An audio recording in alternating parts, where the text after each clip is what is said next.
చంద్రబాబు నాయుడు గారి సర్కార్ ఈరోజు నాకు తెలిసి వాళ్ళకు మొత్తం ఈ మధ్య కాలంలో కాదు, కొన్ని సంవత్సరాలు తీసుకుంటే ఒక రకంగా ఈ 11 సంవత్సరాల వాళ్ళ ఆ రాజకీయ జీవితంలో తీసుకుంటే అతి పెద్ద పండుగ ఏమో.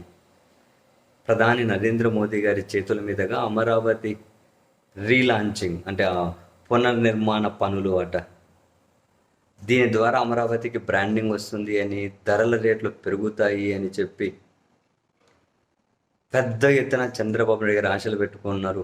అమరావతిలో రేట్లు పెరగడం కోసం ప్రధాని నరేంద్ర మోదీ గారు తన పర్యటన ఉపయోగపడుతుందని చెప్పి భావిస్తున్నారు. మరి నరేంద్ర మోదీ గారు అమరావతిలో కొన్ని అభివృద్ధి పనులకు శంకుస్థాపనలు, రాష్ట్రంలోని మిగిలిన పనులకు శంకుస్థాపనలు, ప్రారంభోత్సవాలు చేయబోతూ ఉన్నారు.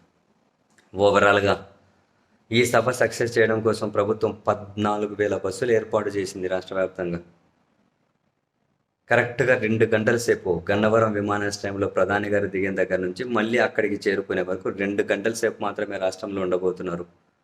2:55కు గన్నవరం విమానాశ్రయానికి వస్తే, అక్కడ నుంచి 3:15కు వెలగపూలేని సచివాలయం దగ్గరకు వస్తే అక్కడ ముఖ్యమంత్రి గారు, ఉప ముఖ్యమంత్రి గారు ప్రధాని గారికి స్వాగతం చెబుతారు.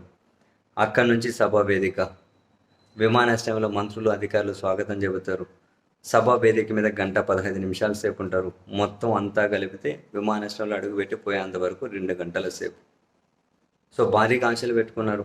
పోయినసారి మట్టి నీళ్ళు ఇచ్చారు, ఈసారి మట్టి నీళ్ళకు మించి అందమైన మాటలు చెప్పి అమరావతి ప్రమోషన్కి ఎంతవరకు ఉపయోగపడుతుందో తెలియదు.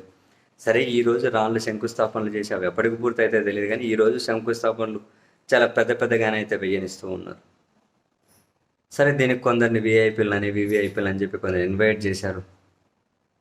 ఆంధ్రప్రదేశ్ ప్రభుత్వం ప్రత్యేకంగా చిరంజీవి గారిని కూడా ఆహ్వానం పంపింది. ఆయన కూడా ఈ కార్యక్రమానికి వివిఐపిని.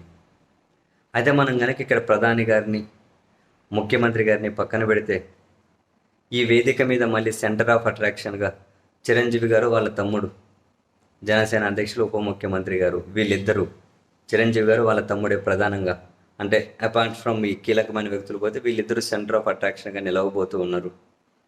చంద్రబాబు నాయుడు గారి ప్రమాణ స్వీకరణ వేదిక మీద ప్రధాని గారు, చిరంజీవి గారు వాళ్ళ తమ్ముడితో కలిపి వేదిక పంచుకొని ఇద్దరి చేతులు పైకెత్తారు. మళ్ళీ ఇప్పుడు చిరంజీవి గారు వాళ్ళ తమ్ముడు ఉప ముఖ్యమంత్రి కలిసి ప్రధాని గారితో వేదిక పంచుకోబోతున్నారు. మీరు విషయం గమనిస్తే, ఈరోజు సెంటర్ ఆఫ్ అట్రాక్షన్గా నిలుస్తున్న చిరంజీవి గారు వాళ్ళ తమ్ముడు ఇద్దరు కూడా ఒకప్పుడు అమరావతిలో భూముల సేకరణను, అక్కడ పచ్చని పంట పొలాలను నాశనం చేయడాన్ని తీవ్రంగా వ్యతిరేకించిన వాళ్ళే. అక్కడ రైతుల భూ సమీకరణను వ్యతిరేకించుకుంటూ తమ్ముడేమో వెళ్ళి పెరిగన్నం తినొస్తే, అన్నేమో ఇలా భూములు తీసుకోవడం అన్యాయం, దుర్మార్గం, పచ్చని పంట పొలాలు నాశనం చేస్తున్నారని చిరంజీవి గారు ఒక ఇంటర్వ్యూలో మాట్లాడిన మాటలు ఇప్పుడు సర్క్యులేట్ అవుతూ ఉన్నాయి. సో ఇద్దరు తీవ్రంగా వ్యతిరేకించిన వాళ్ళే ఈరోజు అదే అమరావతి వేదిక మీద సెంటర్ ఆఫ్ అట్రాక్షన్, వివిఐపీలు, అతిథులు.